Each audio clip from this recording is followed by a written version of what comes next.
Welcome back to another episode of Scoreboard Cinema, our sports and film podcast. We apologize for the delay in episodes. We had graduation and finals week for our college, so we were both busy with work. Hopefully, with summer in full season, we should be able to do at least an episode once a week, if not twice, depending on our schedules. And we want to thank you for your patience before we get started.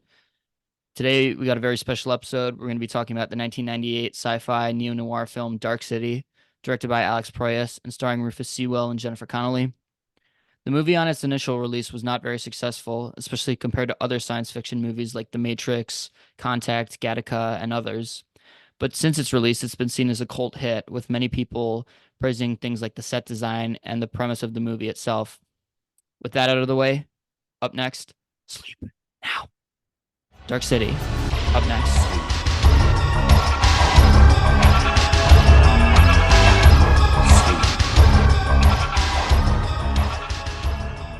Today we're talking Dark City, which is a sci-fi noir film, just like Jack mentioned in the intro. So to kick it off, we're going to talk a little bit about what we liked. And this is a movie that I had seen, I don't know, about maybe 5 years ago.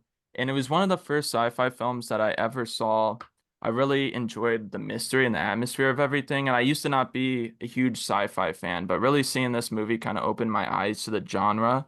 And this is one that kind of stands out as one that's unique. So, like I mentioned, the atmosphere is probably one of my top favorite things about the film, but also the production design of it is very interesting, and there's a lot of things to note with that. Another movie that came out at a similar time, actually just within a year of Dark City, was The Matrix. And interestingly, The Matrix used a lot of the same sets as we had seen on Dark City. A lot of like the buildings, the rooftops, the lighting, and everything was also used on The Matrix. And what's really unique about this film is how it is a sci-fi film. Obviously, there's the sci-fi element of the strangers, which are the villains in this movie, but it also combines that with a noir setting. So it's like a classic, like 1950s, 1940s detective story.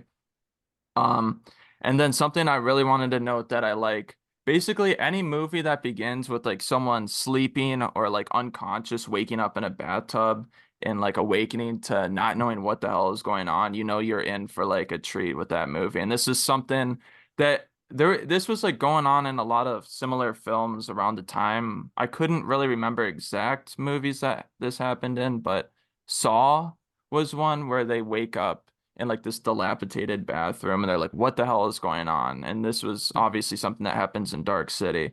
So I always love when films you're like waking up with a character to like a lot of like intrigue, mysteriousness, and thinking like what the hell is going on.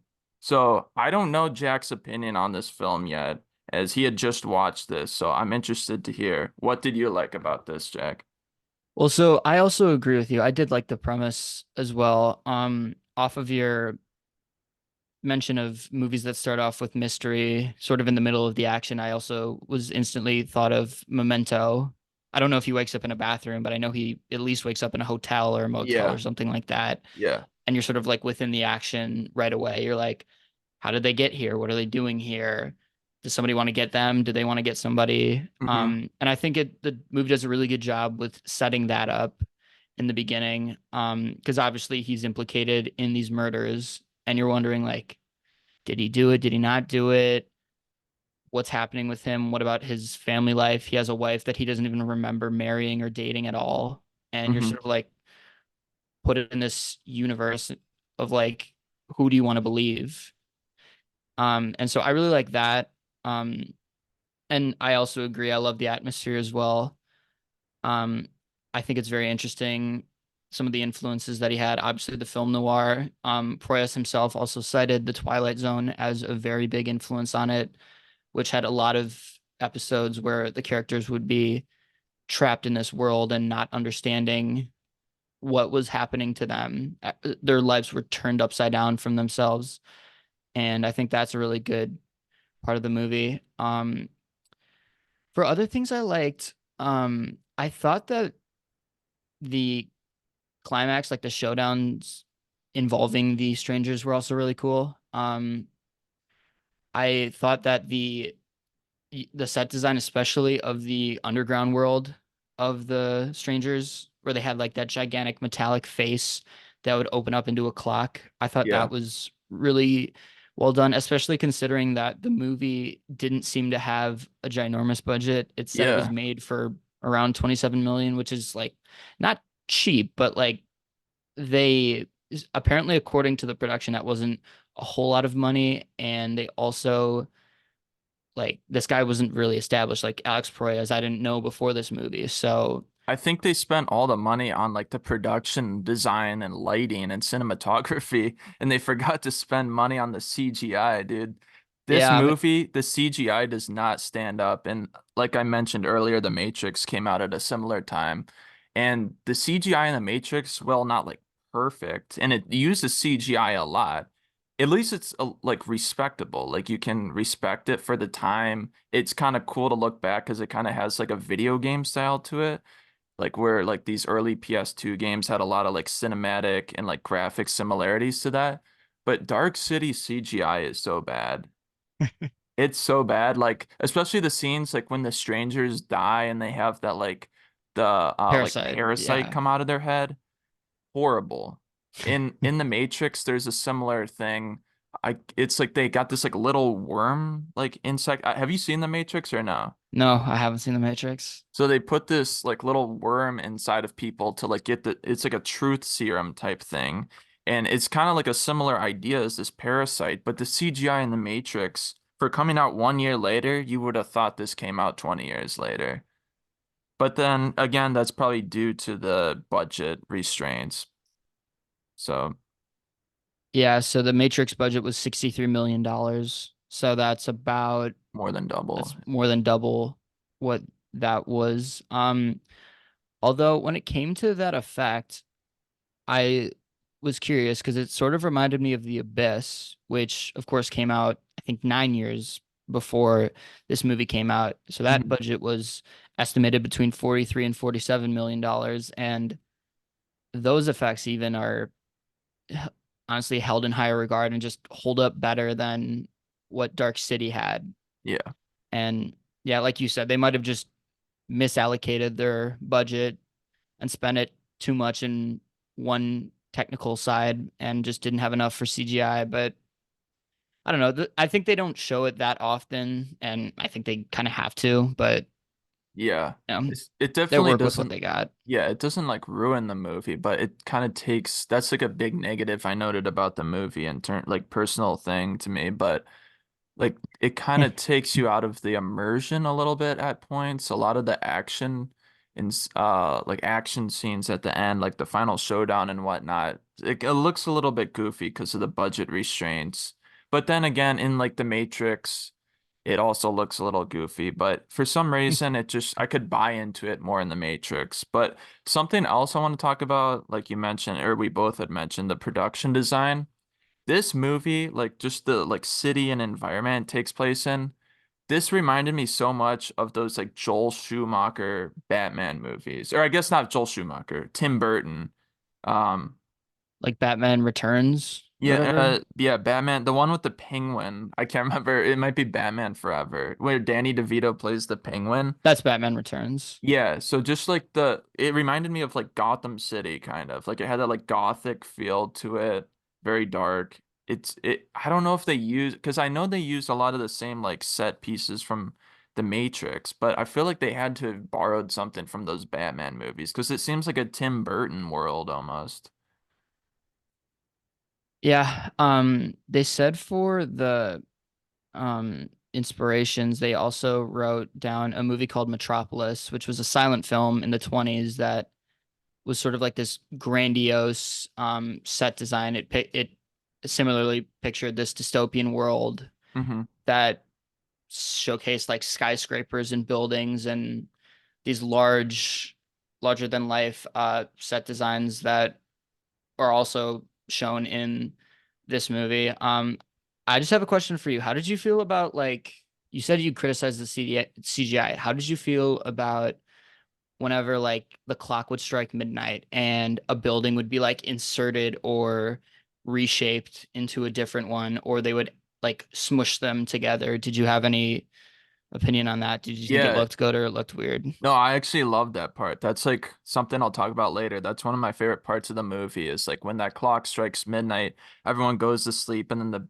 the city basically like transforms. Like buildings come up from the ground, other buildings go down. I think it looked like great, and I don't know if it was like CGI because I had read they used a lot of like it was like a miniature set, like these were miniature buildings or whatever. So I think they were actually like I don't know what was going on behind the scenes, but I don't think it was like so much CGI. And obviously that concept's gonna look goofy no matter what because it's just not realistic at all. But I think for what it was going for, it looked really good, and I just like that idea of like the whole city changing at night. Like they're like building the city continuously. It's kind of like in the movie The Truman Show, which Mhm. has a lot of like similar concepts to this. They're not like changing the city like explicitly, but they're changing the guy's environment around him. They're like kind of like crafting his like experience and what he's going through. Uh, Dark City takes that up to another notch and like actually like literally changes the city and changes what's going on around him, changes what the people are doing. Like the one scene where the what's his name? Kiefer Sutherland, Dr. Schraber. yeah, Dr. Schraber, he comes into this like dingy apartment where this like couple's living, and he changes like their whole life. He puts them to sleep, injects them with like a whole new memory, and then they go from like rags to riches. Like they wake up and they're living in a mansion. I really like love that concept of how like the whole city and everyone's lives get like completely changed at midnight. So that was like probably a top thing in this movie to me. I thought that was interesting as well. I the more I thought about it though, I did have some sort of nitpicks that existed within this movie. I get that like obviously um like there's gonna be it's a movie, so there's obviously gonna be some suspension of disbelief. But for example, like when the cars all stop in the road, Yeah. well, wouldn't they crash into each Yeah, other? I was also thinking about that too. Well, because like yeah, because you don't like brake if you're falling asleep. Like you don't brake behind the wheel if Yeah, you're the cars would keep rolling a little bit. it's you would like rear end everybody. So yeah, Yeah, that I mean that's just a small nitpick, but like that shit always confused me. And no, that's also like the fact fair. that they wake up, I guess they have no recollection of their memory, but like I don't know, just waking up in the middle of the road would make me question my life too. I sort of wondered how Rufus Sewell was the only one who ever questioned his existence in this world as Well, opposed to Detective everybody else. Wolowski or whatever, that the former like police detective that was like drawing like circles inside his apartment, he was questioning it Oh too. yeah.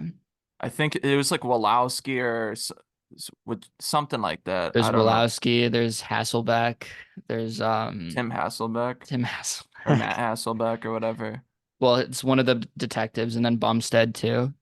Yeah. No, I did think about that too as a nitpick. And there was like I think it was the scene where John Hurt's character, who's Detective Bum Bumstead. yeah, him and William Hurt. yeah, William Hurt and Jennifer Connelly are like in a car together and the clock strikes midnight and they both fall asleep, but the camera's like panning around this street, like as everyone's falling asleep. Some people are falling asleep at like different times than others. Like they don't all fall asleep at the exact same second. Like some are like 10 seconds later. How are some people like, what if someone didn't fall asleep? Like the last person to fall asleep, maybe say they're 15 seconds later than the first person. Wouldn't they like I don't know. They're seeing all the, I guess their memories are wiped, but like eventually it had to have gone wrong. I don't think they ever say explicitly how long the strangers had been doing this to this city, but like somewhere along the line, someone was falling asleep a little bit later and would have noticed like, oh, everyone's falling asleep. Like what the hell is going on? But I guess whatever that was in that little like vial that uh Kiefer Sutherland was giving everyone, they must have had some The syringe. Yeah. crazy foresight for what was going to happen. Do you have other stuff that you say that you liked about it? Um, I mean, I kind of mentioned most of it, but I'm gonna have to say like the just the production, like design of it, the sets and the atmosphere is probably in my like top 10 of any movie I've ever seen. Like I don't know what it is. There's just something I it's so unique, the setting. It's like how it basically fuses like this like 1940s detective setting with like a Matrix style setting. And I don't think I've seen that or heard of that in any other movie. Like it's super unique. And to me, that's like by far the best part of this movie. Just like the atmosphere of it carries it so much. I was curious about this. Like, obviously, it wasn't a very successful movie. There were some critics who liked it. Roger Ebert thought it was an imaginative movie. He compared it to like 2001: A Space Odyssey and other things. But obviously, in general, this movie didn't do well. What do you think about it? Made this movie so unsuccessful? Was it just like the saturation of science fiction in that decade, or was it just like there wasn't like big actors attached to it, or how did you feel? Um, yeah, so I mean, I think this came out in 98, is it? Mhm. Yeah, 1998. So this is like a year before we get The Matrix in 99. And obviously we know The Matrix went on to become like this cultural phenomenon. I mean, people are still loving it to this day. It spawned a whole franchise. And I'm kind of surprised something like Dark City didn't really spawn a franchise, but you mentioned it. I think it comes down to like the cast. Like Rufus Sewell, do we know anything else he was in, really? I mean, we can look through his filmography. He was in, I'm gonna talk about him a little bit. yeah, we'll talk about him later, but obviously he's not like a A-list actor. He's probably more towards that C-list actor. William Hurt's a big actor. Kiefer Sutherland is. Jennifer Connelly had her time in the 90s, but really she was just like kind of known as like that like sex symbol, I guess, is like really what she was known for in the 90s. And she's a good actress, like not to Mhm. take away from anything. Like I enjoy her in this film. I think she's well casted. Like I don't know who else you could have casted other people, but I think she plays the part how it should have been and she does a good job. I think it just doesn't really have like the star power behind it. It has a lot of like B-list people, people that had their time in the 90s, but none which really went on to be anything bigger outside of the 90s. I mean, William Hurt, he was an 80s and 90s guy. Kiefer Sutherland was big for a moment, but I mean, after the 90s, I don't really know what else he was in. I mean, I'm sure there's something I'm forgetting about. And Uh, also, um, the I don't know which there's like two versions of this movie. There's like a director's cut and then there's like a theatrical cut. I don't know which one you watched, but the one I watched is one of the dumbest things I've ever seen. In the first minute of the film, it gives you this exposition from Kiefer Sutherland's character that spoils the whole movie. Did yeah, you have that one where I watched the theatrical cut. I just figured that like it would be better for me just to watch the theatrical cut. First of all, it's shorter, so I didn't want to like I just wanted to be concise as possible, but also like I just wanted to watch the theatrical cut so I could study like what possibly could have made this movie flop, Mhm. if anything. And yeah, I thought that was dumb. Like they just don't even like they do the intro and also then they go to like the title card sequence and all the like New Line presents and shit like Yeah. that. And I hate when movies do that in general, but of course that's another flaw that I have with this movie is that that narration basically negates the mystery of the movie. Yeah. I don't know why they thought that was like a good idea because the director's cut apparently is like far superior to the theatrical cut. I was reading online about it. Everyone's saying, watch the director's cut, watch the director's cut. I think there's some scenes that are additional that weren't in the theatrical cut. Maybe they cut out some scenes. Obviously, they don't have the narration from Kiefer Sutherland explaining the whole movie to us like we're in fifth grade or something. But that's definitely something that probably put people off because the big thing of the movie is like we wake up with Rufus Sewell's character in a bathtub. Obviously, the main thing about this movie is the main goal of this is like trying to figure out what the hell is going on. What's this mystery? And when you have the whole thing explained to you in the opening sequence, it's like, what's the point of this movie? Like it's so dumb. Like, did audiences were they really that confused by this movie that they needed to throw this in? They claimed that test audiences didn't understand the movie, or they said it was concerning. It was concerning that the audiences would not understand the movie, and so New Line Cinema asked him to add a voiceover to that. And obviously, I mean, I don't know if that contributed to the movie tanking, but it certainly doesn't help the movie in the long run. Yeah, definitely not. Um, yeah, so I think we've gotten away with most of the stuff we liked. Hmm. So what we disliked, we already talked about the narration. I thought that was stupid. This is just another nitpick of mine, but what did you think of the like baby stranger or like the child stranger? Yeah, I was gonna talk about that like towards the end of the podcast, but the little kid stranger is so stupid. And it's the only like little kid that we see. All the other ones are like I'm assuming they're like 50 years old and up. They kind of look like middle-aged. And I don't think there's any like women strangers, are there? I don't think we saw any. I think they're, is it asexual? Is that the term? I I don't don't think they have a sex. I think they're just know. what they are, Okay, but I could be wrong. maybe. But yeah, I don't know why they had the little kid. It was kind of goofy. Yeah, well, the reason why I bring that up though is that when I was watching the movie, they bring up that like the strangers don't have much time, like their bloodline is dying. Hmm. But then I'm like, well, you have a child, so obviously, where's that coming from? It could Like, just be a midget or something. I don't think um, so, but but like, I don't know. I just was curious why it had to be there. I mean, it'd be a cool role to play if you were like a child actor up and coming, but I don't know. All it does is bite Rufus Siebel's finger when he's hanging off the building. yeah, that part That's is about his so only it reminded me of the contribution. scene from Monsters Inc. when Mike Wazowski's like walking down the hallway to find Boo and that little monster worm thing bites his hand. It reminded me of that. Wow, that wasn't what I was thinking of, but it's an interesting reference.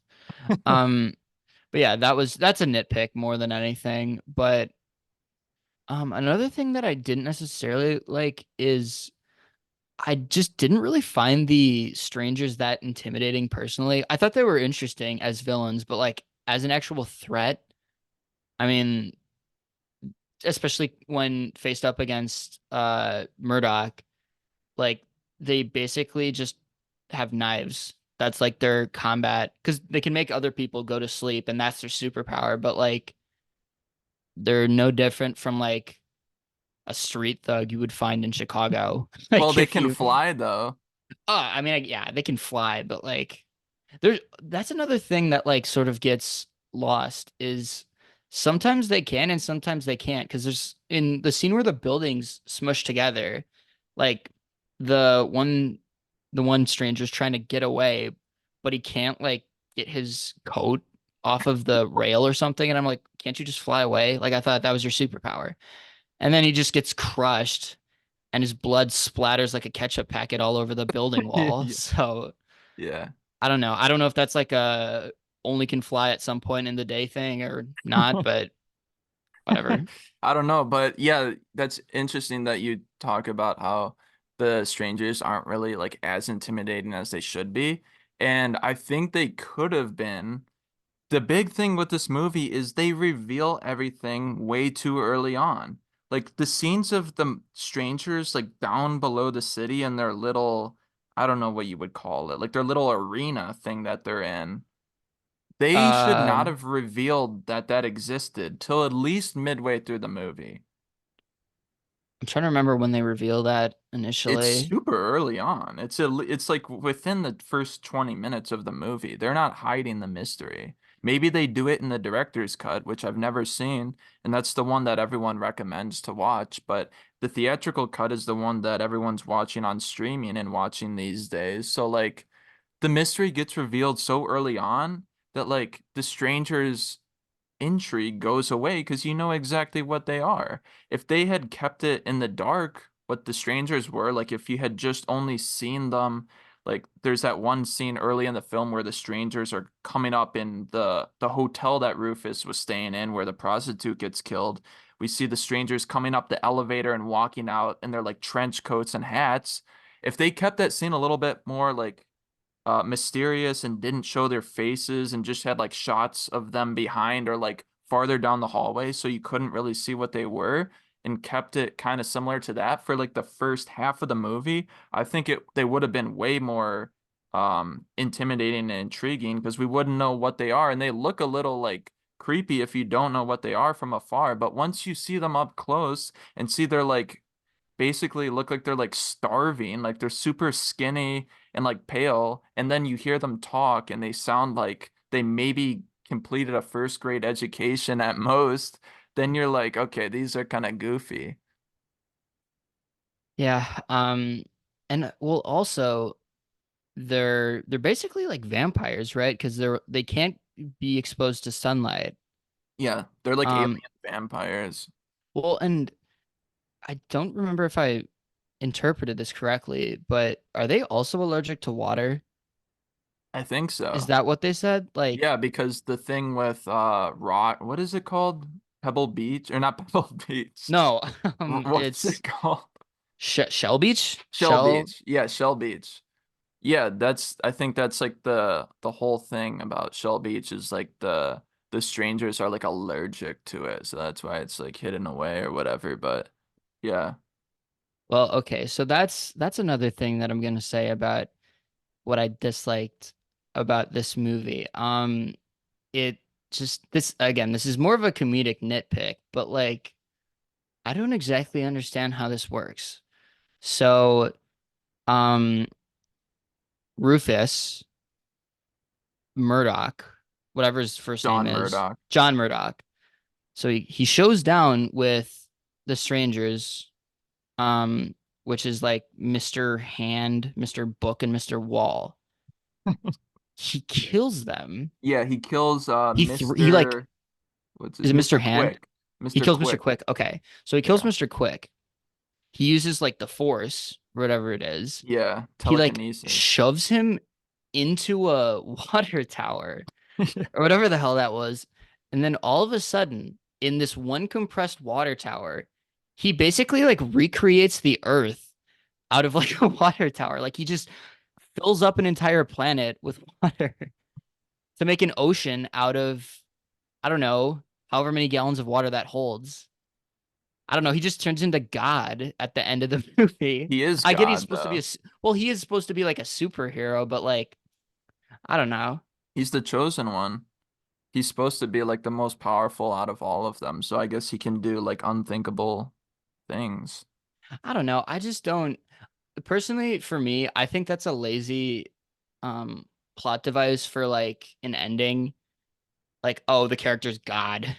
So like any problem that he encounters at the end would have been completely nullified because he's actually God and he could have solved it. So he could actually he lives in a world where beaches and all this real world stuff doesn't exist. So instead, he's gonna recreate the earth out of this dystopia that he creates and reunite with Jennifer Connelly with Emma. Hmm. Um, I don't know. I think that's lazy writing. I'm glad it was a happy ending, but just the mechanism by which they got there, I think was a little bit lazy. I think that he also didn't necessarily I don't know this, I'm just guessing, but I think Alex Proyas probably didn't want a happy ending because most sci-fi directors don't usually want that, but they probably wanted to have a happy ending in it just so the studio could maybe get some more positive press out of it and maybe get a better box office return. But obviously that didn't happen, so Yeah, this is it doesn't definitely really a matter. movie that the studio like interfered with a lot. I think that's why they have the director's cut. So Alex Proyas like vision is probably in that film more than the theatrical cut. When talking about the increasing the box office returns, do you think if Deborah Kara Unger was Emma, this movie would have upped its box office by 20 million? And absolutely No. not. Dude. No, I think Jennifer Connelly was a good choice for No, that no, role. I think she is a good, but like she at least had the track record, she could have had a three-peat. She could have had Crash, The Game, and then Dark City. All back to back, yeah. Yeah. Yeah, dude, maybe if she's in this movie, her career would have been different because I don't even think she did a movie after the game. At least one that it's probably like an indie film or something, but she never did like another Hollywood thing from what I've seen. No, not like a major motion picture. Yeah.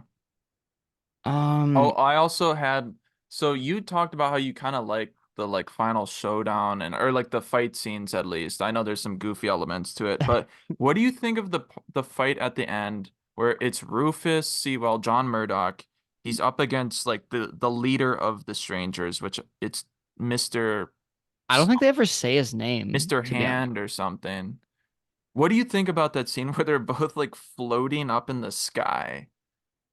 Like where they're like using their mind waves and they're just like Yeah. it's like CGI water waves splashing Yeah, against each other. it's like the scene at the end of Harry Potter, the last Harry Potter, That's where like exactly what I was Voldemort thinking and of. Harry Potter are like throwing the whatever it is, like the spell at each other, and they're like fighting each other back and forth. It's just a battle of who can make the greater shit face. Like it's just yeah, I mean it's stupid, but like I mean, I would rather have that than like a knife fight, which is what they had the entire time. Like that was the only other fights they would have is like Mr. Quick or Mr. Hand would pull out a knife and then it would extend and then they would try and like fight each other, but obviously they're not gonna reach John Murdoch that way. So Yeah, I think and it's then stupid, but yeah, I don't know.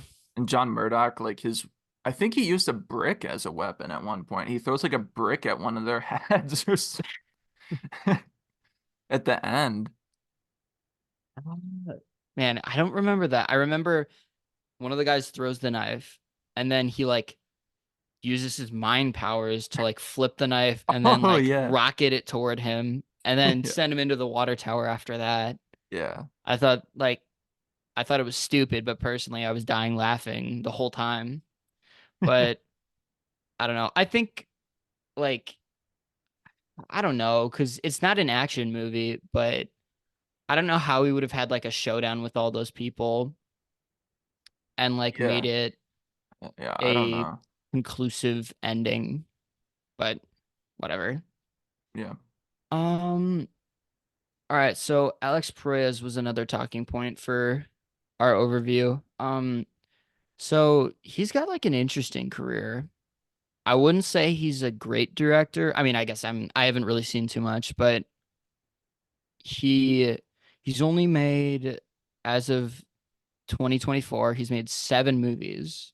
Um, 3 of which I've heard of.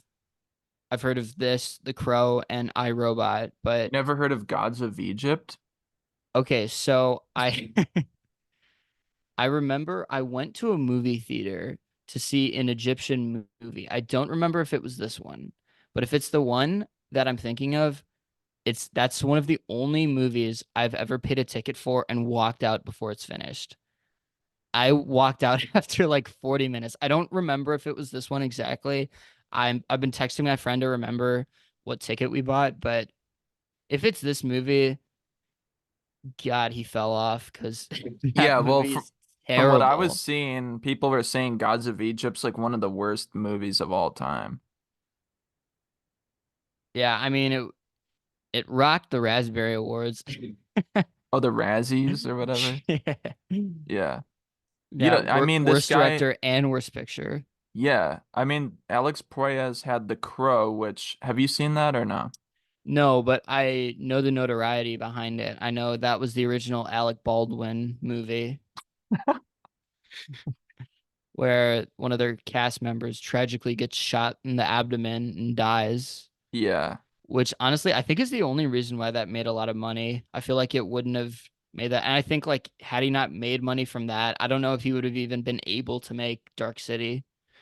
But yeah, I've heard of that. And then I've only heard of iRobot because that used to be like an AMC television special. They always used to show like that and I Am Legend and like Ollie, like all the Will Smith 2000s movies were just constant rerunning on I the cable Robot, channels. I Yeah. Robot's like that the ultimate film that you're like guaranteed to see it if you're like staying in a hotel. iRobot's always on like the HBO channel or like Sci-Fi channel or something like that.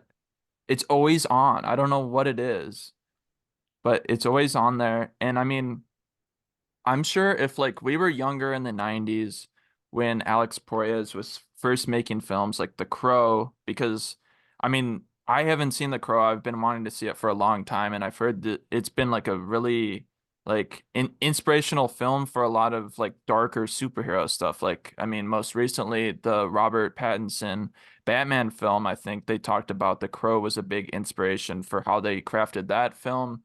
Movies like Watchmen with Zack Snyder's Watchmen, which is a darker superhero movie. I mean, maybe even Logan, which was a little bit more darker. Because I mean, at that time we had the Joel Schumacher Batman Happy Meal movies that were just selling Happy Meal toys.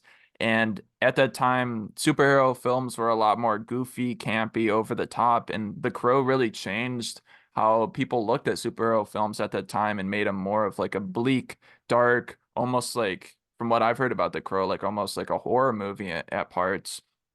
But so he goes from The Crow, which is like a cult classic. Then he goes to Dark City 4 years later, which is probably considered a cult classic in terms of sci-fi stuff.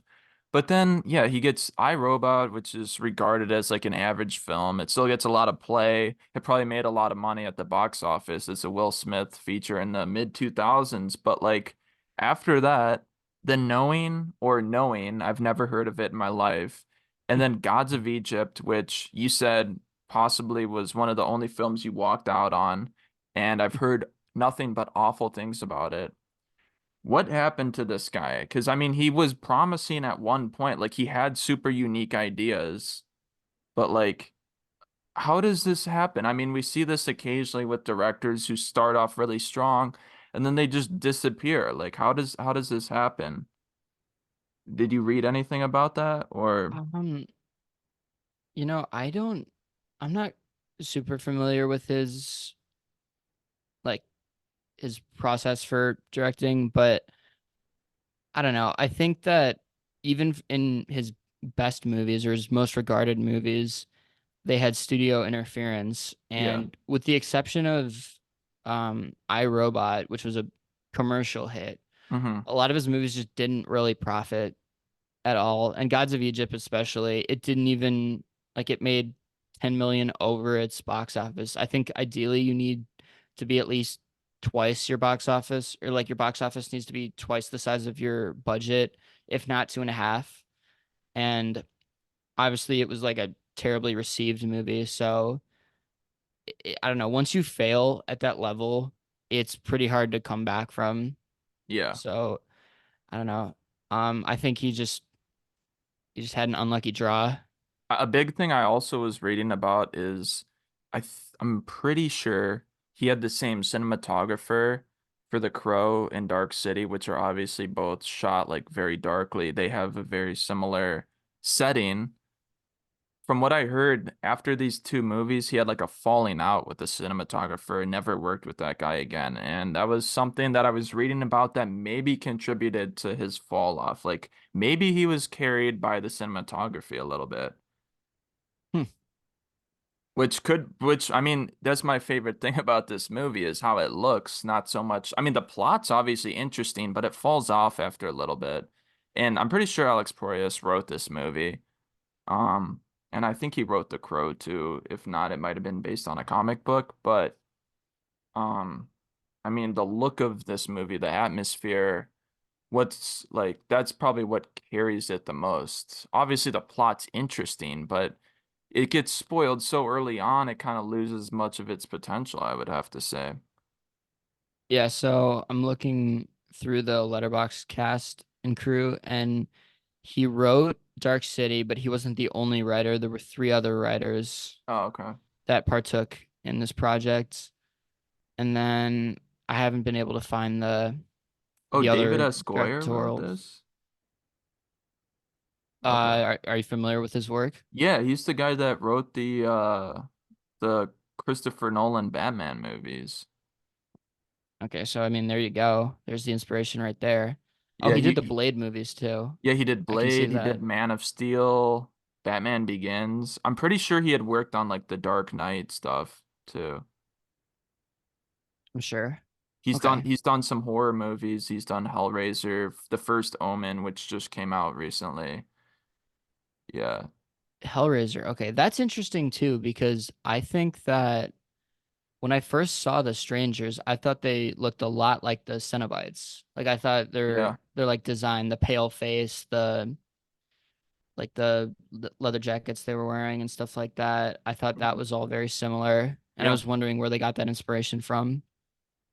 Yeah. I mean, there's obviously a ton of like inspirations in this movie. I think you talked about this movie like a big inspiration for it was what was it, Metropolis, you said? Yeah, Which I think that's like a 1920s or 30s film, right? yeah, silent film.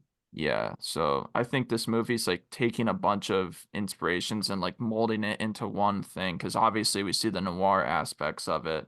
Like you got John Hurt. It's John Hurt, right? That's the actor. Or I think William Hurt. William Hurt. We keep saying it wrong. John Hurt. Yeah, William Hurt. He plays like the most stereotypical like detective of all time that you'd find in like a 1950s noir film. And then I guess I'll touch upon this in the neck or when we talk about the cast, but like it's really just if what you would get if you combined a noir, like a stereotypical noir film with like the sci-fi films that were coming out in this era, which it seemed like really popular around this like the turn of the millennium, like 95 through like 2000. It seemed like there were so many films that were incorporating this idea of like is the world we're in real? Like what is reality with like The Matrix, Dark City, you have Truman Show, you have even like a podcast we did, The Game. It's similar to that, not a sci-fi, but like questioning the world.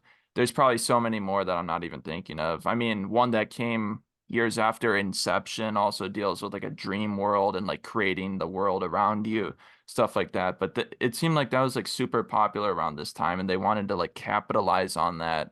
But Alex Proyas had some vision of like combining this with like a noir style, which is really interesting. But if you want to talk about the cast now, you Yeah, want to so I start off think with that Rufus Sewell. well, okay, so I guess we'll start with just top billing and go down the list. So Rufus Sewell is fine to start out with. As like a confused and like stoic man, I think he's fine in that role. But like obviously as the film progresses and has the questions start to pile up in this movie, he's supposed to convey frustration and anger and emotion. And that's where he falls flat. Like he's just his like his outbursts and yells and stuff like that are just not there. I They're actually wrote down bad. in well, I wrote down in my notes after a while, like when he starts screaming at people, sometimes he sounds like an angry Patrick Mahomes. I don't know, Kermit. remember what scene. Yeah, like Kermit. I don't know what scene specifically it was that I wrote that down for, but I'll try and find it. But he sounds terrible when Yeah, like confronting um Dr. Schraber or like screaming at Detective Bumstead or any of those people. I just think like, I don't really know why he was casted as the lead.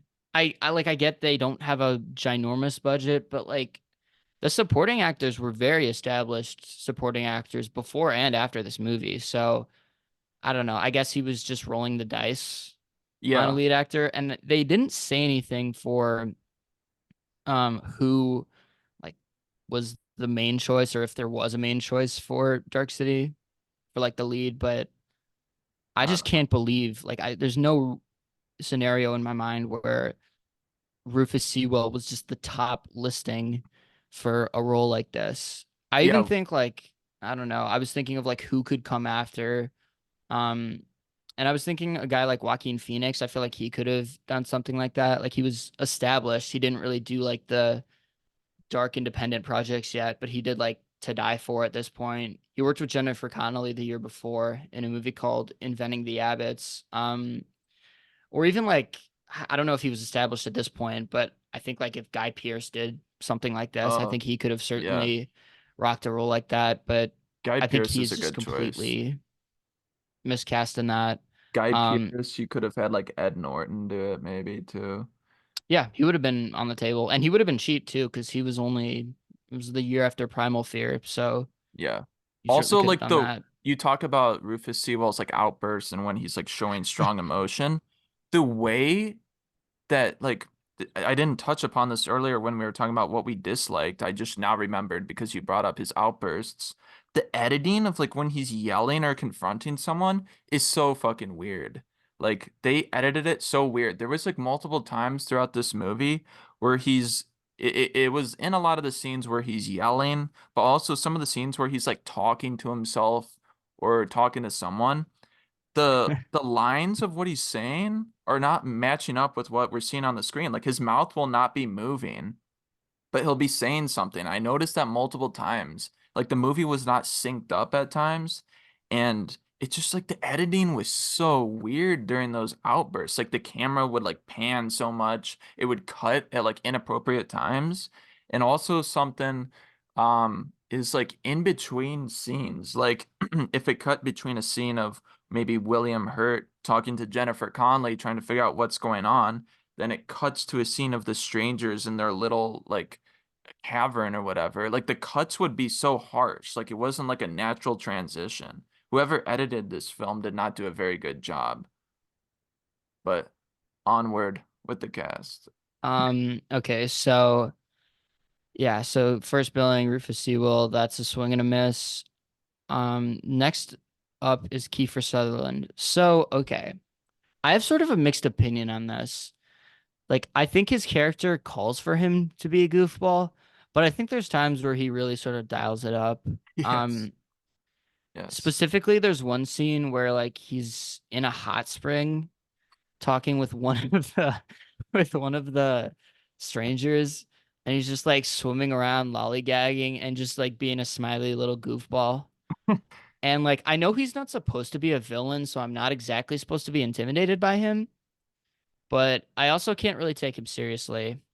So I don't know how to feel about him for this performance. Yeah, I I was also wondering like that hot spring. What is that? Are they in like a Lifetime Fitness hot tub or like that's like the most dingy looking pool I've ever seen in my life. I mean, he mentions that it's the only place where he can get some peace because they're allergic or like water makes them weak. So I Yeah. get why he goes there, but also he's like the only person that ever attends that place. It looks like So they're in like a subway station that has like a hot tub in it or something. It looks so weird. they couldn't get rid of the YMCA's for the Dark City. Yeah. Yeah, I don't know. It's that He scene is goofy, but I yeah. don't know. His performance is I don't know. I like it. I like it overall. It's just like the character of Dr. Schreiber is just so out of this world. I hate how he talks too. He like stutters and like trips over his words. Like, dude, take a breath or something. Jesus Christ. I was thinking about this for recasting as well, even though I like his performance. I feel like this would have been the role that like a Philip Seymour Hoffman would have crushed the hell out of this Oh, role. Like I think yeah. he's perfect at playing like the smart, goofy looking weirdos. Hmm. I think he like lived off roles like that in the 90s especially. So I like that. I Yeah. think that would have been a perfect one for him. Yeah. Um Jennifer Connelly, I think she's great. She's not like very much present in this movie, but I don't know. Just her scenes, her singing too. I don't actually know if that's her, Yeah, I was but the wondering that. Yeah. but yeah, just the You know what? intro scenes of her I was also thinking doing like karaoke. Jennifer Connelly is would be like perfect for a David Lynch movie. Yeah, I mean she was really good at playing the weird roles. Honestly, like this was sort of her sweet spot, to be Yeah. honest. Like this era, these like next 5 years from like 1998 to 2003 are probably the roles she's best known for because she was in this, but then 2 years later she did Requiem for a Dream, which like I don't think was a very successful movie, but it's since been like a huge cult film. And then obviously a year later she did A Beautiful Mind with Russell Crowe, which was hugely successful. That won Best Picture, and I think she even won Best Supporting Actress for that role. And then she did Hulk in 2003. So And her career ended. she had some other good roles, I guess. Yeah, But I'm like, kidding. but she honestly, I was sort of surprised she wasn't bigger than she was. Yeah, Like just she's a for good actress. I don't like I had no nitpicks with her performance. Obviously, I mean like I think she was like pretty much perfect for the role. Can't really find a reason to replace her because I think she plays like that like what I would think of like a modern she's like a modern take on like a female that we'd see in like a noir film. I don't know. There's like a word for it, but I can't think of the femme word. fatale. Yeah, kind of like that. Like she's like how I would think of like a modern version of that, at least for the 90s, how that would look like. I think she was like perfect for the role because she can like do the emotion stuff, but she can also like play that role where she's like in danger, like she does that effectively. I mean, she's probably like honestly the best part of the cast, I would have to say. I agree with that. Yeah. Um, Down the list, I think William Hurt's fine. I think he's just like I don't think he's asked to do too much, but I certainly know he's capable of Yeah. doing a good performance. I just I think he's boring. He just plays I a stereotypical detective. Like it's just a very like w not wooden, but like just boring, just not really anything intriguing or unique about his character. He's just like the most average, like if you ask Chat GPT to write you a detective character, this is what you get. yeah, I don't know. There's really not much I can say about his role, but he's whatever. And then for the rest of them, when looking at uh like Ian Richardson and Bruce Spence and Richard O'Brien Hmm. as The the Strangers. strangers, I mean like they're fine, I guess. Again, like they're supposed to be stiff and wooden and not particularly emotion filled, but I don't know. I think they're just fine. Yeah, that's Uh pretty much how I'd sum up the cast. Like, fine. They do their job, but the cast and the acting and the performances aren't like the highlight of this film. And I don't really think they need to be.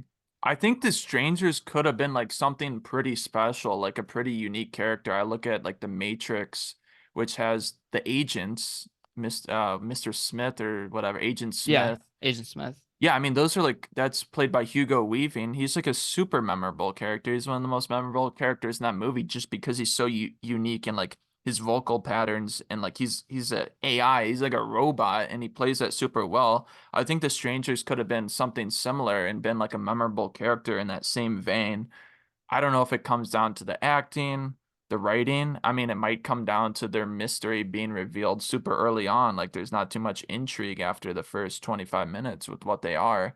I think if they kept that going, kept the mystery going, it would have been a little bit more memorable. But the performances of the strangers are also like a little goofy, which is what we've touched upon. Like, it seems just like it's like a bunch of British dudes.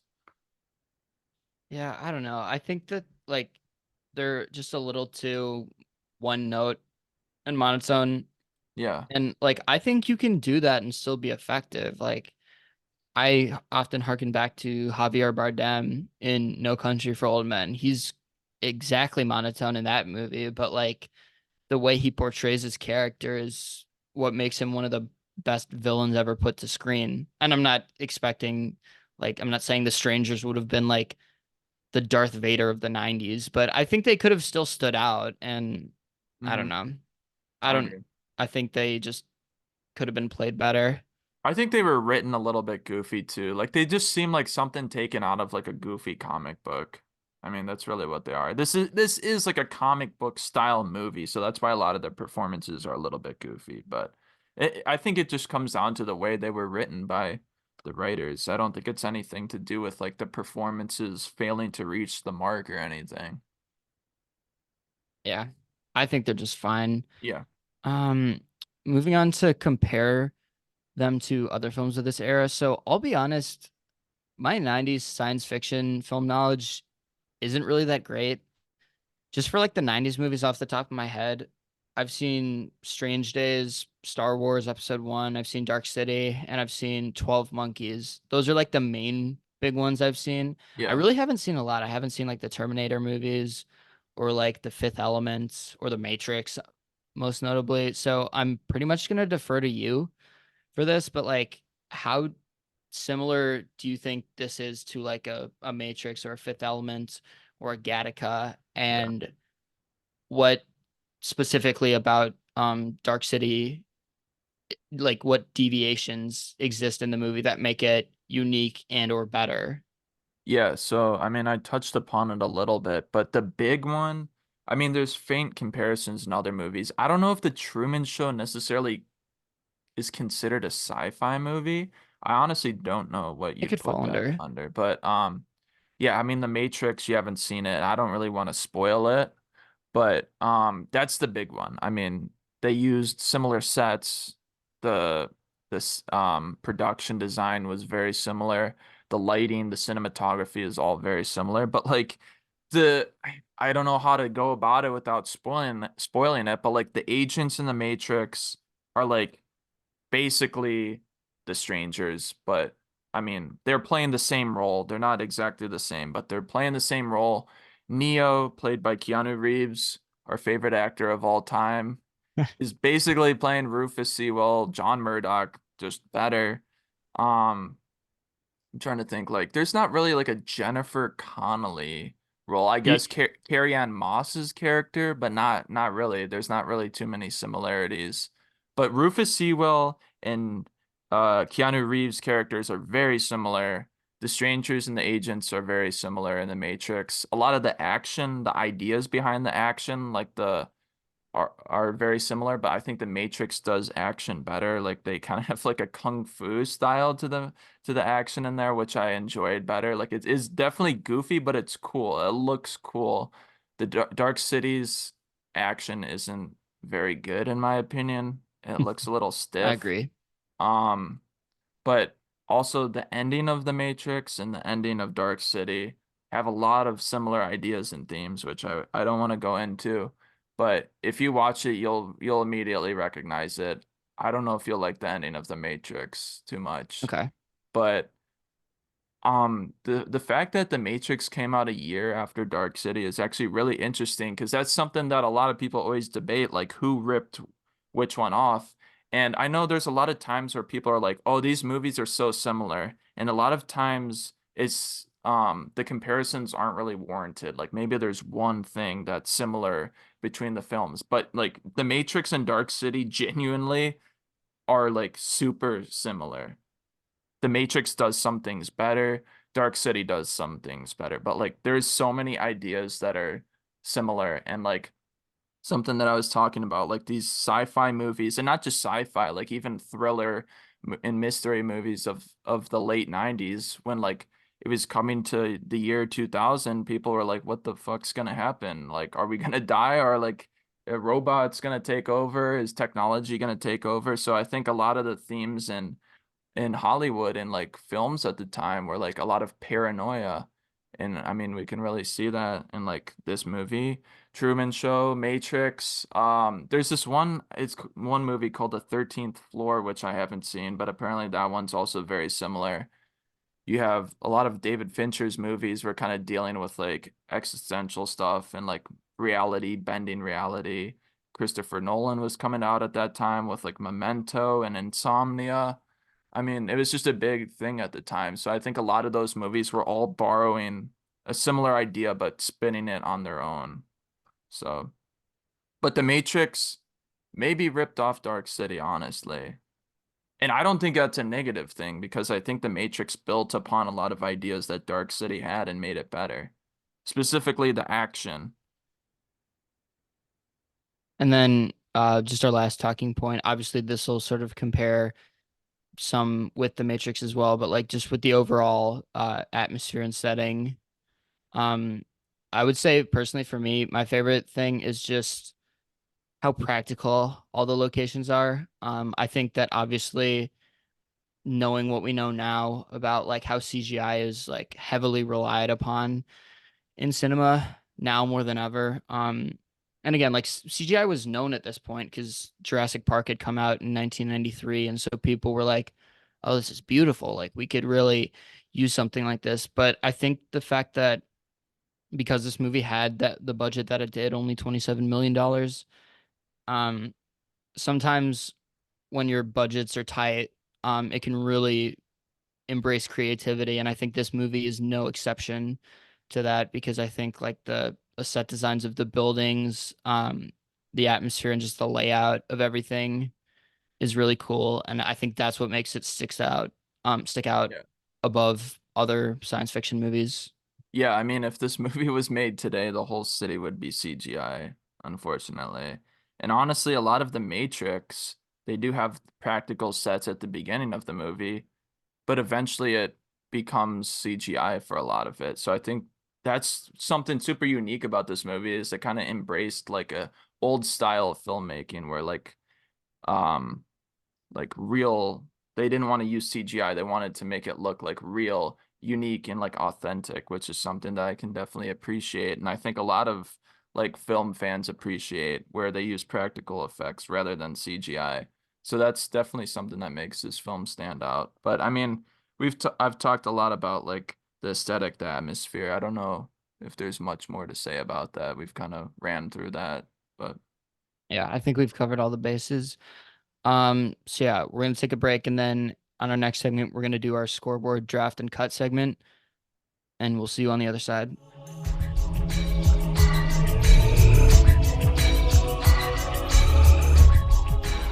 Okay, so now we're into our scoreboard draft segment where we pick the best things that we saw in this movie. So we get to pick between performances and scenes. So I think for me, I'm going to start with a scene. And the scene that I'm going to draft is the initial encounter that Murdoch has with the strangers when I believe he's on like a bridge or something like that, and they're trying to capture him. He like figures out that he's been implicated in murders. He digs through his pockets and he sees like a bunch of these murder stories. And so one of the strangers, I don't remember who it is, but he's like, "So it seems you've discovered your own unpleasant nature." And I was just like, "Oh shit, shit's about to go down." And and yeah, then he pulls out the knife on him and they just go to town on each other. And then the bridge breaks, they start flying at him. He starts having a duel. And I think there is actually, I don't know if it's the first time, but they eventually transition down to the underworld and they're like, "Hey, this guy's a threat. Like, we need to take care of him." I just like the scene because it shows him discovering his powers, his telekinesis. First of all, he just waves off his motion to make him sleep and things like that.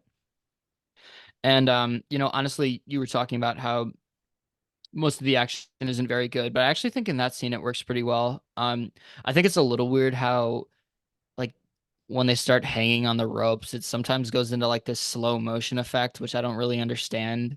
Or it's like a stop motion. It's like something that like chops up the speed of the film. But other than that, I think that was really good. I think that's probably the my most notable scene that I would say from this movie you that I like actually enjoyed. you like the part where the one of the strangers is like hanging like through the news or whatever? When he like breaks through. Well, that's just part of it. Well, I think he does he break it with his mind? I think that's the whole point, right? I don't know. Or does he just fall through? He could just No, fall he through. falls through the thing. Yeah, I think he just falls through like an idiot and then gets hung. Dude, the strangers get absolutely decimated in that scene and they die in such ridiculous, like over the top ways. Like one gets hung by a noose, one of them One gets gets like chopped by the hand. decapitated by like a moving like billboard or Yeah, something. it's the whatever beach hand The when Shell the girl's Beach. like the Shell Beach hand because he Yeah. like forces it to move down and then it like digs into his head and it like again they have the ketchup blood splattering effect, Yeah. which Yeah, makes me no, that laugh. scene's awesome. I really like that scene. That's a good choice. Um, for my first pick, I'm also gonna take a scene, and I'm gonna say, give me the scene where John Murdoch, Rufus Sewell's character, realizes like the mystery. He realizes that the city like all collectively falls asleep at midnight. He's just I think it's right after he's in like that diner um where he like uses telekinesis to open the little door to get his food or whatever because he's missing his card to like scan in. And then he like walks outside. I don't know if it's this exact scene, but it's around there in the movie. And he just everyone falls asleep at midnight except for him, which I think is like such an interesting concept. And I hope in the director's cut of the movie they had that as the big reveal because in the theatrical cut we kind of know what the mystery is. I mean, they pretty much kind of like force feed it to us. I think it would have been even more effective if they hadn't really told us, and that's like the scene where we figure out that like this is like very like messed up what's going on. And I think that's like such a cool like plot device, unique thing where the main character figures out like, whoa, something's different about me. Why am I like the only one not falling asleep? And I think that's such a unique idea. And it kind of reminded me of the scene in the game where Nicholas and Christine are walking through like the what it's like a tunnel, like the hospital, and the lights shut off and like everyone Oh, runs away. the And garage. Yeah. yeah, that's where you like realize that like okay, something is weird. Like everyone is in on like some big mystery and you're like the one person at the center of it trying to figure what's going on. I love when movies do that. Like you realize everything around you is so messed up and so weird and you're like the one that it's centered around. So that's my favorite scene in that movie. When you're talking about when he is looking for his card, are you talking about the scene?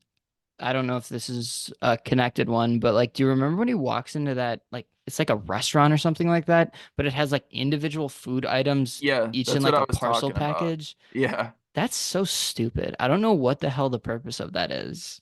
Yeah, that's Like, they that just have like an apple, an orange, a wallet, and the one guy's like, go get it. Like, that's like the least futuristic thing I've ever seen in my yeah, it's like life. some like diner out of like the Great Depression or something. It seems like this movie like simultaneously takes place in the Great Depression and in like the future. It just looks like a prehistoric vending machine Yeah. where it's like instead of like a machine, it's just the guy manually restocking it. Yeah. I thought that's one of the dumbest things in the entire movie. Yeah, it doesn't seem like an effective way to run that place, but I don't know, but that's so weird. And then for my draft, honestly, like I know I've probably been bad mouthing, but I'm actually gonna draft Kiefer Sutherland. I know that he overreacts and he's a little childish in this movie, but to be honest, he's probably the most notable actor or just acting performance in this entire movie. Um, and he's not outright bad. He's just very interesting. But I kind of like that. I understand that like technically there's better performances in the movie. William Hurt is probably better. Jennifer Connelly's definitely better, but John Hurt, John Hurt's um John Leguizamo, he probably could have played a better stranger than half these guys did, but I don't know. If I need like an absolute standout performance, I'm just gonna go with Kiefer Sutherland. And like, I don't know. I just think that the movie wouldn't be as notable if it was like a regular guy doing it. Even Yeah, though I've already said he could have been recasted as Philip Seymour Hoffman. that's fair. Yeah, I would have really liked Philip Seymour Hoffman, and I read actually that the director Alex Proyas, it was in like an interview he had done or something right around the time the film came out. He originally wanted that role to be like a much older person. I don't know how Hmm. old Kiefer Sutherland was at the time, like 40s or something. It sounded like he originally wanted someone like in their 60s, like more towards the end of their life, but he changed it at the last minute because he thought it'd be more compelling to have that that character be someone who was like younger. And the reasoning was because if they had an older person play it, it wouldn't have been like as devastating of a role because you can always point back to the fact that maybe that doctor had like a good life before the strangers came. With a younger person playing it, they really never had a good life. They just like grew up in this environment and like their life has been shit the whole time. So the director thought it made for a more compelling and like darker, more like sinister like with role with a younger person, which I can kind of see, but I mean, it wasn't even like Kiefer Sutherland was that young, to be honest. Yeah, I mean, I guess if you're thinking of like an older performer, you could have done Donald Sutherland. Now he would have been more expensive just because he's a more famous actor and well respected, but I think he could have certainly played a role like that if they wanted to go a little bit on the older side for George C. performances. Scott. Hmm? George C. Scott. Oh, I mean, he would have been. I'm kidding. Was he even alive by that point? I mean, I He hope died so. in 1999, so he would have been able to do it. What would But have been his last role? Yeah, no, Donald Sutherland could have done it, I think. But yeah, he would have been way more expensive. but yeah, that's my overall draft. Who do you have for your second pick, scene or performance? Yeah, so I didn't actually I put my top three picks in just in case one of them got taken, but for these three picks I had, I didn't put a single performance for any of them. I don't think this is Okay. a movie that's like stands tall because of its performances. And honestly, there's not like a key scene that stands out to me. I mean, the one I picked is one that I really enjoy, and also the first scene you picked, where John's fighting off the strangers. I really enjoyed that scene. That's up there. So I actually had three different scenes that I was considering, but I think I'm gonna have to go with the scene at the end of the movie, another realization scene where John Murdoch is fighting off the strangers and William Hurt's there. It's the scene where William Hurts gets thrown into outer space and the scene where Oh, the wall opens and yeah, the Shell Beach wall. yeah, John opens the Shell Beach wall with his telekinesis and they realize they're just floating in space on a rock on this like man-made or alien-made, I guess, because the strangers are alien, an alien-made planet. And I guess it's just something about these scenes, because both of these scenes I'll be choosing are scenes where there's like a massive realization, like a oh shit moment. I just really like that. And it that reminded me of the scene in The Truman Show where Truman realizes that he's like living in a man-made enclosure, like his whole life is a lie. I just think that's like a really compelling and interesting like just plot device to use and it's like holy shit we're just floating through space like we thought we were living out an actual like life like human life here and when they find out they're just floating throughout space they're like okay there's really no meaning in my life like why are we here so I just thought that was like really interesting and like just like a bold like a mic drop moment just you're like oh damn like this is pretty messed up. Yeah, I guess we haven't really touched on the fact that like just the overall philosophy of this movie, which is obviously like the main motivation for the strangers in the first place, is like what makes a human human? Is it the soul? Is it the mind? Is it the memories? Yeah. Is it the heart? And I think that's also something that really is fascinating about the movie is just the exploration of like what does it mean to be a human and sort of their whole purpose for this social experiment is just finding out that like what's the purpose of a life and just the meaning behind it. Yeah, And I well I think that's think really interesting. And that yeah. scene illustrates that perfectly. Yeah, I'm pretty sure there's this scene where I can't remember. It's either William Hurt or Rufus Sewell, but the strangers are like trying to take away. I can't remember, but William Hurt's like or it might be it's probably Rufus Sewell's character. He's like you're going for the wrong part because I think they're trying to go for like their Yeah, they say brain. trying to go up here. Yeah, but they want to go. He's like you should be going for like our soul or whatever. So yeah, there's a lot of like existential like stuff to this movie, which is really interesting. And I think they could have like maybe expanded on that a little bit more to make it a little bit deeper. They don't really explicitly come out and saying that.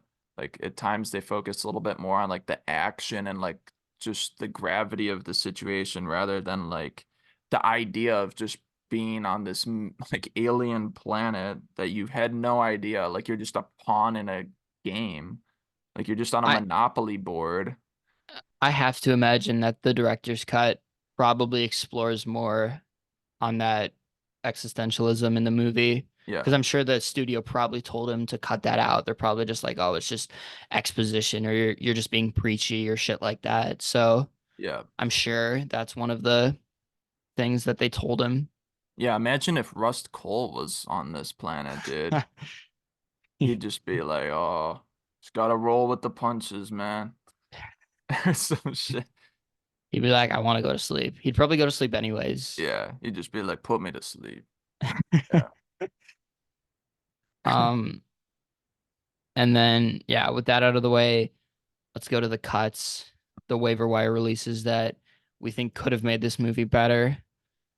Um, so I mean, I'm not breaking the news to anybody, but I've mentioned this already. Like I just think Rufus Sewell just he had a shot as a lead actor and you know, you're gone, buddy. Like I don't know. I do want to see some more of his acting before I totally like jump ship on him, but I don't know what Proyas saw in him that made him think he could carry a movie like this. As I've already stated, I think Joaquin Phoenix, I think Guy Pearce, I think a bevy of these guys could have personally just portrayed anger and frustration and just been a more interesting lead character than how he was portrayed in this movie. It's almost like they told Rufus Sewell to be like, imagine if he was in Blade Runner, but you know for a fact that you are a replicant or a robot. And so everything has to be like so contained and one note. Because I mean, that's really what he's giving. Yeah. I mean, he plays the role of like the blank slate, like emotionless, confused guy caught up in a big mystery, which works well early in the film. But yeah, like you mentioned, once he starts figuring out what's going on, once the tensions start rising and he starts getting angry and trying to figure out what the hell is going on, that's when it falls apart. That's when it becomes a little bit goofy. And yeah, he cannot like convey anger effectively. It's just you don't I don't buy into him getting angry. It's just like, dude, come on. Like show some more like put some more emotion into it. It just kind of feels half-assed. Yeah. I'm sure they had like one take and they're just like, ah, shit. I guess we got to roll with this. Yeah, they ran out of film, so they had to go with it. But yeah, that's But my cut. I think okay. that would have improved the movie pretty significantly if they had just had like if nothing else, just it would have boosted the commercial success of the movie. Yeah, that's fair. Okay. Um, for my cut, I'm gonna go with another scene.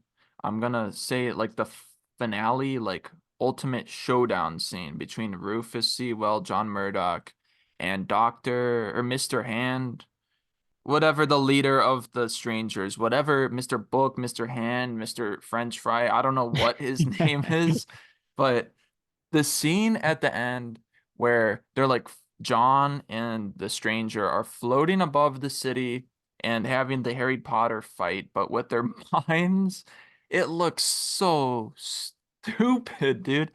And they're like when it zooms in on their face, it looks like they're like shitting. Like it's so dumb. It maybe if they filmed this today, maybe they could have pulled it off better. But I don't like when sci-fi films go over the top. I don't like when they like go as sci-fi and as goofy as possible because it becomes campy to me. It's like camp is fine at moments, and it's fine at moments in this film. Like Kiefer Sutherland's campy performance is fine, but like when it's the finale of the film where the tensions and the climax are rising, like what the hell is going on? Like, why are they having this goofy fight? I mean, I feel like they should have had a more like contained, maybe reserved way of having this showdown. It just seemed a little bit like a video game cutscene or something. It was pretty goofy. Um, yeah, I mean, it's almost loses me in the end. This film almost, I mean, I love this movie, but that part almost makes me lose like my immersion. It's just like, God damn it. Like I just want to skip that scene.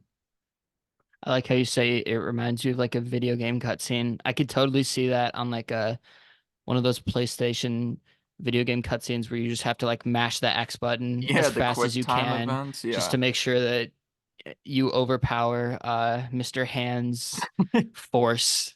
Yeah, that could totally fit in with those kind of video games. Yeah, for sure. Um, so yes, that wraps up our draft segments. Coming up on the next segment, we're gonna give this movie the awards it deserves with our superlative section, and we'll see you on the next side.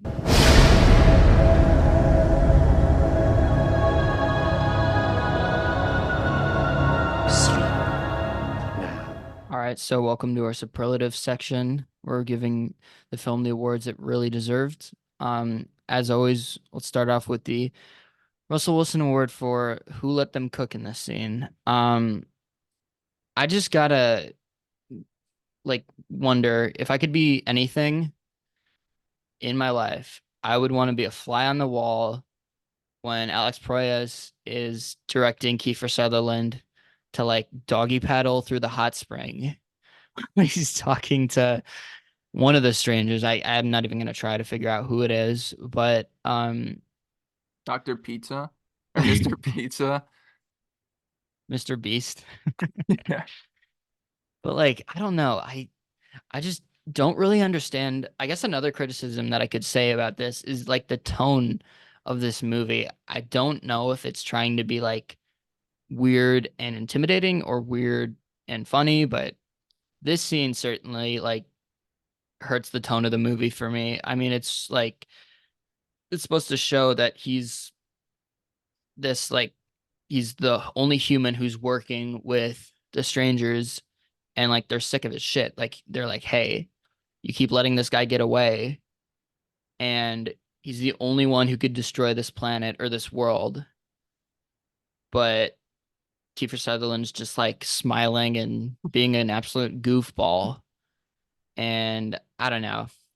I suspend my disbelief with this scene. I just think it's a little too weird, and I just can't imagine what cues Alex Proyas was giving to Kiefer Sutherland when filming this scene. It Probably must have not, been a first take or something like that, because that's probably the only not many. explanation. Yeah, probably not many, because if you look at Alex Proyas, dude, I don't think he was doing much swimming of his own. That guy looks like a unit.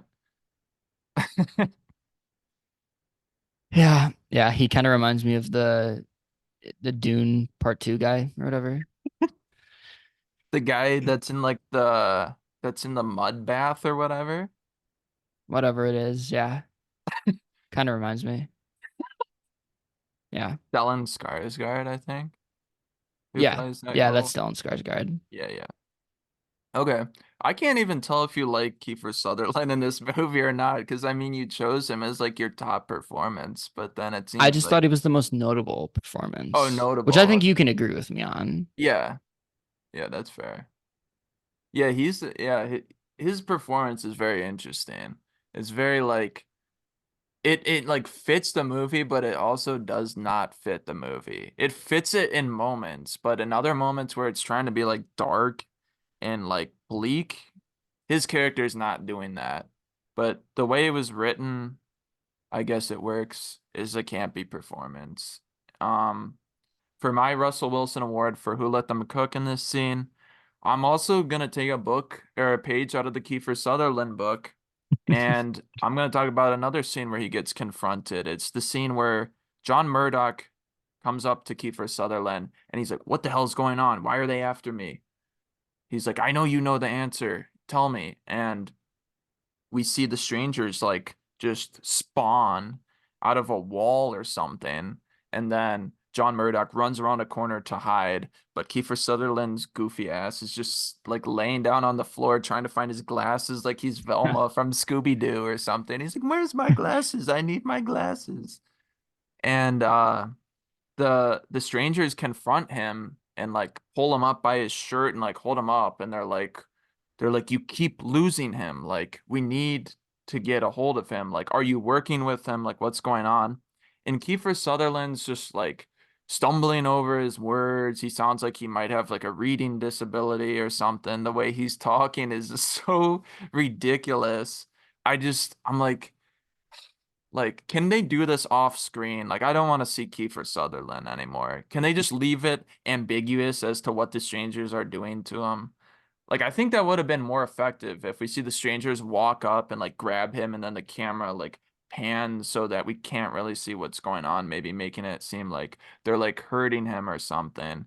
But when we see how they're actually interacting, it's so goofy. And I just am like, God damn it. Like, Kiefer, you work in some scenes, but when it's serious like this, you do not. So we both had similar picks for the Russell Wilson. But Yeah, I still like the performance, but yeah, he dials it up for yeah, sure.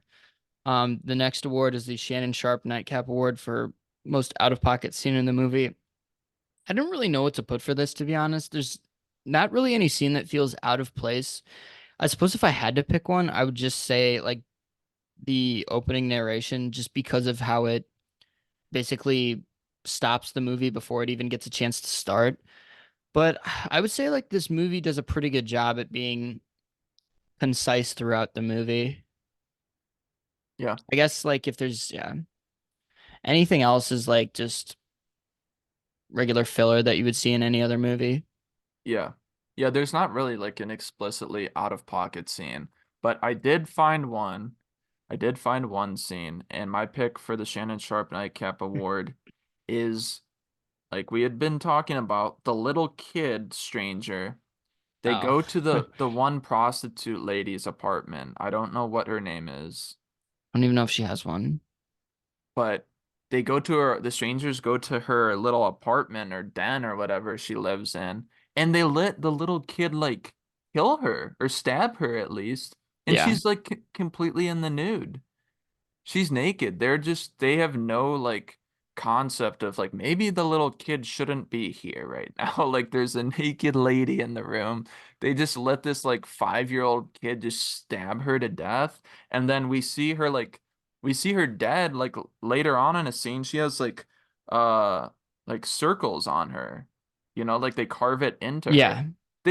I'm Little assuming they spirals. let the little kid carve those into her. I'm like, I mean, they're sick people. that's a little bit weird. I feel like they could have had Mr. Hand do that or something. Why did it have to be Mr. like 5-year-old? Like I said, I don't think they're exactly painted to be the most moral bunch, Yeah, but that alien in their, or that little parasite in their brain is feeding them very interesting information. that's a good pick though. I should have thought of that. Um, the Shea Wiggum Award for the biggest that guy. I'd probably have to go with Kiefer Sutherland. To be honest, like at least from what I'm familiar with, he's never had a ginormous starring film role. I've known him as the guy from like Stand By Me and The Lost Boys. He Hmm. had parts in like A Few Good Men and A Time to Kill. And like he still had a fantastic career. I would say his biggest role was he was in a TV show called 24, but like Oh yeah, that's his biggest claim to fame as like a television actor. Um, I still think Flatliners. he's a fantastic actor, but he obviously never lived up to the achievements of his father. Yeah. But that's probably my best pick. I'm also just not really that familiar with the other cast members. Hmm. Um, Kiefer Sutherland, I'm looking through his filmography. He's in a film from 2008. It looks like a horror movie called Mirrors. And the character he plays in the movie is Ben Carson, the politician who ran for president in 2016, if you remember Ben Carson. I do. He was like a neuro scientist or something. Or I think he did just like what he is in Dark City, because he's a neuroscientist in Dark City. yeah. He's a genetic manipulator. Yeah. Okay. Kiefer Sutherland's a good choice. I was also considering him. And there wasn't one that really like stood out to me. So I guess I'll go with he's a second build guy, but William Hurt. I mean, Jennifer Connelly, I feel like I've seen a lot out of her. I haven't seen her in like a lot of movies, but I've seen like stuff about her. Like she's a famous celebrity just because of her looks. But like William Hurt's one of those guys that's like, oh, he's never like from what I've seen like a main character. You know, he's just always like a solid supporting actor. To me, he's that guy. I mean, I haven't seen a ton of his filmography. You've probably seen more than me, but I mean, he's just like a solid actor. Is he in like any leading roles in any big movies? Do you know or not? William Hurt. Yeah, Um, I'm not familiar with him as like a standalone, but he was in a pretty famous movie called Broadcast News, but he plays that alongside Albert Brooks and Holly Hunter. But that was a very famous movie back in the day. It was nominated for 7 Oscars, and I think it won a couple of them, but for like actual leading stuff, I'm not too familiar. yeah, yeah. But that's a good pick too. Um, the Skip Bayless Award for hottest take.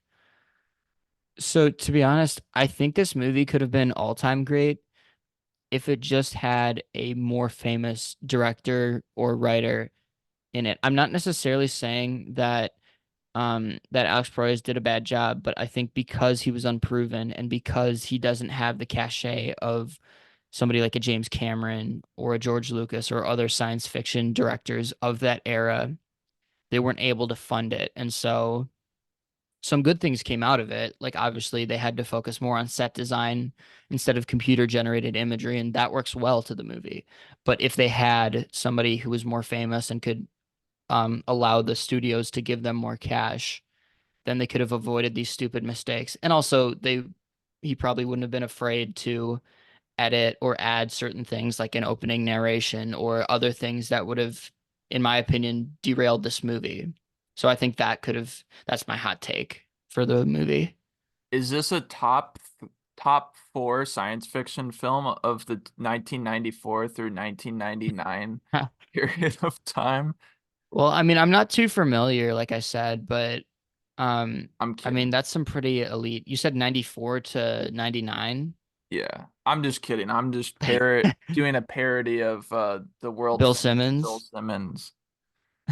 But Is this one of the 7 or 8 best movies that Jennifer Connelly was starring in that is also a science fiction role? No, is this Rufus Sewell, Apex Mountain? I mean, it's got to be, right? Like, I don't, I don't even know what other movie would have been up for grabs. Probably just a couple stage plays he did at the local community college. Um, okay, he's in The Illusionist. He's in Old, the Father, the Holiday movie. Yeah. Yeah, I mean, I don't know because I don't think he's the lead in any of those movies. No. Yeah, Hey, I'm that's not Rufus out Sewell on Apex. Rufus Sewell. I haven't seen him in anything else. I I'm mean, we've willing been to give teeing him off another on him chance. this entire podcast. I'm willing to give him another chance. Maybe I'll check out The Illusionist. I've heard it's basically a ripoff of The Prestige, but I'll give it a shot. yeah. Okay. So for my award for the Skip Bayless hottest take, I'm gonna say this movie obviously heavily compared to The Matrix. I'm gonna say it's like just about as good as The Matrix. And to me, I don't have like a deep bag of sci-fi films that I've seen, but I have seen a decent amount. It's one of the best ones that I've seen, and I think it's just because I'm a big fan of like sci-fi mystery films, but also like I like noir detective films as well. So I think combining those, it's just something that I really like. But it's like just about as good as The Matrix in a lot of spots. The Matrix definitely does action better. It does CGI better.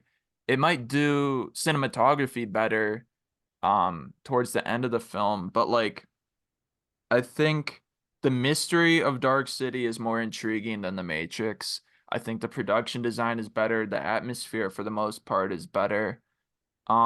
I think really in the end, when you compare them, they like kind of cancel each other out, and what one film lacks, the other one does well in, and what one film does well in, the other one kind of lacks. So I think they kind of like even out in the end. I mean, maybe if it came down to like a game 7 situation, maybe I'll give it to The Matrix just because the cast is a little bit better. Like I'm not the biggest fan of Keanu Reeves, but I respect Keanu Reeves. I think he's been improving as he's gotten older. So I do like seeing a young Keanu Reeves performance just to compare him to like how he's doing John Wick these days.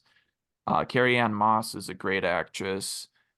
We got the world famous Lawrence Fishburne, which got cloned, as we all know, who's in the Matrix playing Morpheus. So I think Matrix cast is better. Hugo Weaving too, he's a good actor. So I think if it comes down to a game 7 overtime, I'll give it to the Matrix, maybe just based on cast. But I think Dark City is just about as good and is not talked about at all. It got completely overshadowed, which I think is really kind of messed up. I'm ashamed that you went through the Matrix cast and just failed to mention Joe Oh Pantoliano, my but God, dude. There's the tiebreaker. Give me Joey Pants any day of the week. Ralphie from The Sopranos is unbeaten. His name that's is what's his name in that movie? Switch or something? Cypher. Cypher, yeah. It was something weird like that. I think there is a character named Switch. Yeah, I mean that's what does it for me, just The because he has director's him. nickname was also Switch. They switched in real Uh, life. the Arthur Kirkland Award for the most unintentionally hilarious scene. Um, the Mind Waves battle. I'm assuming do we have the same pick, or do you have a different one? No, I actually have a different pick. Okay.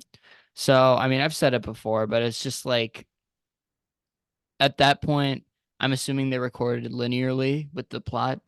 So at that point, they were probably like, all right, well, we ran out of our budget. And so now we have to go on iMovie and make these wave CGI effects. And we're just going to let that happen. And you're just going to have to make faces at each other. And that's how the movie ends. And like, it's just bad. I don't even think it was good then. Like I can't even like appreciate it looking Mm-mm. back at like 1998. Like I think it looks bad even for 1998. It does. It looks And like something that would have come out in 1988. yeah, it's just it's a tough break for my guy Alex Proyas, but it is what it is. Yeah. Okay. Um, for my pick for the most unintentionally hilarious scene, I'm gonna have to pick the scene when I don't know what to consider it. The under or what to call it. I don't know if they ever gave it a name, but the underground base that the strangers are in, the underworld thing. They're announcing the leader of the strangers, maybe Mr. Hand, Mr. Book, can't really remember what his name is, but he's announcing to all of the strangers that one of their fellow strangers had died. I'm pretty sure it's the one that got hung. Maybe it's the one that got his head chopped off by the moving billboard. But just the delivery of the line is like they say, "No more Mr. Quick, Mr. Quick dead," or something. Just the way they say it sounds so stupid. Like it sounds like it's their first time ever reading or like speaking. And that's something that I was like thinking about through the movie is like, how did the strangers take over this city? Like they are so stupid. They can barely like the way they talk, they sound like they have something wrong with them. They're just goofy. Yeah. Yeah, I mean, I think they're supposed to be weird. I feel like at that point, because like we've talked so much about them, I feel like it was just meant to be that way. Whether or not Alex Proyas intended it, but I don't know. It's just Yeah. so it's so obvious. I feel like it was intentional. Yeah, and then watching like how all the strangers react when the news breaks that their like friend had died. They're all just like, it's just, I don't even know how to describe it. You just have to watch it. But like the looks on their face are just like so stupid. It's just, I laughed at it. It's hard to describe unless you see it, but that's my pick. The Adam Driver Black Klansman Award for was he really acting? I don't really have a good pick for this one. I left this one blank, to be honest. I just don't think there's anybody who's like, I don't know, have a tragic history of doing anything odd or bad or immoral. But again, I also just don't know enough about the cast, so Yeah. that could just as well be it. Okay. For my pick for the Adam Driver Black Klansman Award, I'm gonna have to give it to Detective Walensky. I don't know who the guy playing him is, but like this guy plays a very convincing like guy going off the rails, like a paranoid schizophrenic type guy. The way he does the role is like, damn, did they just like was this guy like an extra they found on a street corner who was like maybe high off like meth or something and just brought him onto the set because they didn't have a lot of money left from all the poor CGI they invested in? And did they just get like a homeless like heroin junkie to play this role? Because this guy's off the walls every scene, and it culminates in him jumping in front of a train. Yeah, I forgot about that scene. Detective Walensky, I wish he got more screen time. I did like that guy's character. He's always going crazy. He's like drawing like symbols and like all frantic and stuff, jumping off the walls. He's like a character out of 12 Monkeys or something. Like he took a page out of Brad Pitt's book in that movie, but I That's a liked good him. choice. Yeah. Um, the George C. Scott for, sorry, the George C. Scott Award for overacting. My boy Keith, Yeah, we my both boy got Keith him. got it in the bag. Even though like the strangers do be like a little bit over dramatic, I feel like the strangers are like low key theater kids. They're just like over dramatic as hell for no reason sometimes. Yeah. But individually, I gotta give it to Keith. He's Yeah. just he's just that guy. Yeah. I mean, I have the same exact pick. I mean, there's like no one else really eligible for this. I mean, the strangers maybe, but they're more just goofy than overacting. Kiefer Yeah. Sutherland's legitimately overacting, but maybe the script is calling for it, and I wouldn't be surprised if it was calling for that. I think that's how his character is supposed to be. But I really don't like his like weird vocal patterns and like just his way of speech is so weird to me. It's kind of annoying. I Oh wish he yeah. just played it like regular, like his regular voice. Oh, I agree with you. That's annoying. I Yeah. just, yeah. I also think it's charming for those exact same reasons. Hmm. Um, and yeah, with that out of the way, our last and most important award, will this movie be better with Casey Affleck? Um, could he have played a stranger? Like the Bostonian stranger? No. No. No, I don't think there's any No, I don't shot. think so either. No. But Did you cast him in any role or not? at this point in time, he's just a little too young Yeah, for how a old role is like he at this. this time? What is he? Uh, I mean, I think him and I don't remember if him and Ben are brothers or just maybe they're twins. Twins? Yeah. Born in 1975, so he would have been 25, basically. uh Or yeah, 20. 23. 25, yeah. Yeah. Yeah, I don't know. Yeah, he's too young. No one in this movie is really young apart from the little kid. Everyone's like 30 and up, 35 and up in this movie, but it seems like. He could have been the mat clerk or whatever. I forget Oh, what the automat food dispensary clerk. yeah. You think that would have made the movie better? I think it would have been like, oh, it's Casey Affleck. Yeah, I mean, when I was thinking of really where he could fit into this movie, I was thinking maybe he could do Detective Walensky. Maybe he could be going off the walls a little bit. He could have done a scene or two, I feel like. Yeah, he could have been that like ex-cop turned paranoid schizophrenic or something. he could have been begging for money on a street corner somewhere and just like spouting out absolute nonsense. But I don't know if Yeah. it would have been better. I mean, probably the same thing like you said. Oh, it's Casey Affleck, but I don't think it would have had too much of an impact. The one that you touched upon that I think would have made the film better is Philip Seymour Hoffman coming into this. I think that's a really good choice. I think he's But born for roles like that. I yeah. mean, he pretty much played those all of his career. So that's just what made me think of him. And also, he wasn't as expensive back then, so I think it would have been perfect. hmm Are there any last minute awards you want to give Dark City? Maybe I'm trying to think how to name this award. I know the concept I want for it, but I'm trying to think of the right person to name it after. Let's call it, hmm, let's see. Who's had like a huge like, oh, I know. Well, okay, this no, that's incriminating. I was thinking of giving him the Deshaun Watson Award for biggest fall off, but then that might have like a double meaning.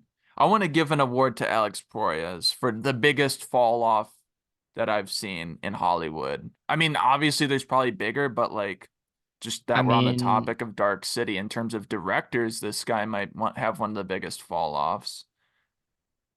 like Harvey Weinstein. You got Harvey Weinstein. Harvey Weinstein's fall off was for different reasons. He's the Deshaun Watson.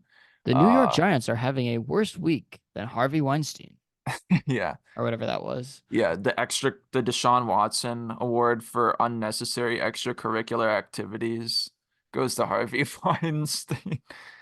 Who's had like a really big fall off? Like I guess why in is terms nothing of coming to like, the Josh Norman award? are you trying to think of like a film director specifically? No, no, no. I was Oh, an trying to give an athlete? award to Alex Proyas to acknowledge his fall off, but I was trying to name an athlete after the I award. mean, you could do like Cam Newton. You could do like, um, Odell. well, I guess they both got injured. If you want to say like somebody who just straight up sucked or just like ruined their own career, um, man, oh, you could do like Chandler Jones. Went from like 19 sacks in 2019 to being locked out of his own practice facility by 2022. Yeah.